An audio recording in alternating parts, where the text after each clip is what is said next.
Yep, you know what time it is, man. This is, of course, your favorite channel, man, CTB. It's Chan Tuck Boxing. I'm your boy, Jay Slay. See what up to him, man. What's up, everybody? Thanks for tuning in. Most definitely. You know what you're tuning into, man. This is a segment we call here, Chin Check. So we record you guys' channel about some news, about some information, about some rumors.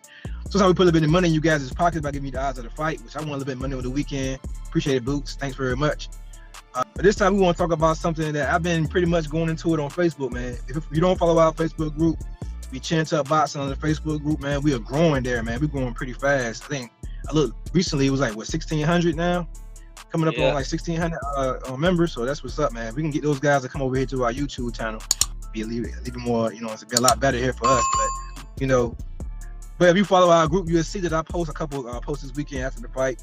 I pretty much post congratulating Boots and said, my comparison of Boots, his skill set. I kind of gave him a little comparison compared to Crawford and Spence. I said, he got the size and the size and the work rate of Spence, but he had the counter punching and the switch hitting of Terence Crawford. A lot of people didn't like that statement on some other groups. Then I put Villa his accomplishments on there and try to pretty much state the case that he's a pretty solid fighter that Boots beat. A lot of people are calling him trash and not giving him his credit and saying that he's a hand-picked opponent. So we're gonna chop it up here at CTV on the group, man. I'm gonna let my boy Ramon response, and then I'm gonna go back and try to give a couple of these guys they shine on their comments when it comes to their breakdown of the fight. But what was your overall breakdown of the fight first? It went like I thought it would go. To me, his opponent was a formidable opponent. I thought that he was tough. I thought that's what Boots needed, a guy that he could hit and would still be coming forward. That he would have to work and have to break down, and that he couldn't just get him out there in a couple rounds. I think that he put up a good fight, but eventually Boots was just too much. I feel like at 147, any guy that's gonna stand in front of Boots and don't really have good movement and no jab, and is going to come straight forward and try to land those hooks, is going to get destroyed. And that's pretty much what happened. Boots just broke him down round by round, and when he got to the 9th, 10th round, he went on and finished him up. I think that he's a really good opponent. The only thing I will say is he was tailor-made for Boots because of the fact that the guy didn't have a jab, the guy didn't really have good defense, and he was just a come-forward fighter because he's a big 147-pounder too.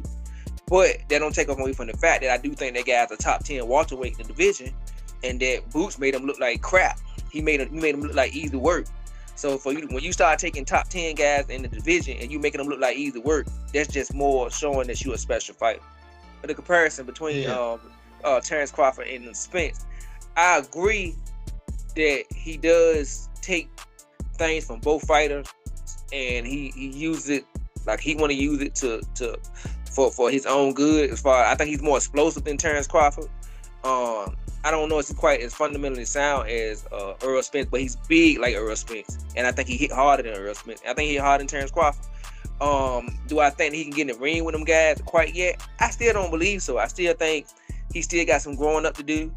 I'm not saying he couldn't beat them, but like I said, I'm at the stage now. I prefer him to fight the Ugas or the Thurmans or the Stanionis of the world. That's the kind of level of guy that I would like to see him against right now, because I don't think it's realistic for a Terence Crawford or Errol Spence fight, because I think Terence Crawford is 35, 36. Errol Spence is 32. They're going to fight 2, maybe 3 times. And then after that, Errol Spence already said he's going to 154. I figure Terence Crawford's going to 154 because there's nothing left for them to do at 147. So that fight is probably 2 years away because Boots has to do everything he want to do at 147. So by the end, you're talking about Terence Crawford's 38 and Errol Spence might be 34. So I don't know if the timeline gonna line up for that fight to happen. Maybe, but I don't think it's right around the corner. I think that's at least 2 years away. I got 2 things to say about that. I've been getting I've been getting into it with fans all weekend about this situation. First off, when I made the comparison of skill sets to Errol and Spence, I wasn't saying that he was as good as those guys. I wasn't saying that he can match up with those guys. What I was with my naked eye, I was basically critiquing him and saying that he's best of those guys, and pretty much saying that the weaknesses that people say that Crawford has, that Errol Spence can take advantage of, which is the size and the work rate. So I say he has that. He has the size and the work rate of Errol Spence. People say that Terrence Crawford's counter punching and his switch hitting would give Earl problems. So I said, he has that as well.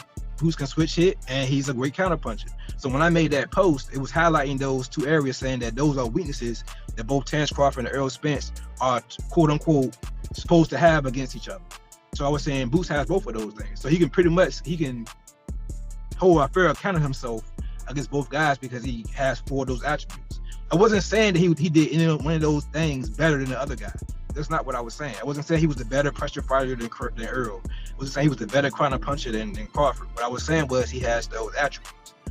As far as is he ready for Earl and Crawford now? Yeah, he is. I think he's ready for Earl and Crawford now. I think he has a good shot to beat Earl and Crawford. I'm gonna tell you why. A lot of people who are criticizing Villa, a lot of people saying Villa ain't nobody. He's number 13 in the world. He's the number 13th ranked welterweight in the world out of 2,000 plus welterweights in the entire world. And people calling him trash. So why would I want to see the same fan? It's like a rinse, cycle, repeat thing with these fans nowadays, with these casual fans. We saw the same thing happen with Crawford. We seen the same thing happen with Mayweather. It goes on and on and on. You'll throw somebody in the ring with him. You'll say, oh, everybody he's fighting is trash. But as soon as you throw him in the ring with somebody you called out, like a Keith Thurman, everybody's saying Keith Thurman. I want to see him in there with Keith Thurman. As soon as he go in there and dominate Keith Thurman, you will say, oh, Keith Thurman was washed over the hill, and Keith Thurman, ain't had a fight in 2 years. The same thing before Stanlionis. If he beats Stanlionis, who's ranked number 8 in the world, he beats Stanlionis and dogs Stanlionis, people will say, oh, Stanlionis is trash, he ain't beat nobody. It's like a rinse, cycle, repeat with these casual fans that I'm kind of tired of hearing. I will say one thing. Don't matter who he fight with boxing fans, he's going to get an excuse for anybody.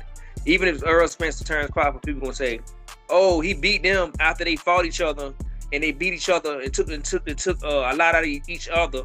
Now, they when he fought them, they was a shell of themselves. So that's the only thing I hate about boxing fans. We never give credit to anybody. It's always going to be a deflection once they do what you say they couldn't do. Because I hear people saying Villa going to get him trouble. I remember people saying it's going to be a tough fight and all that.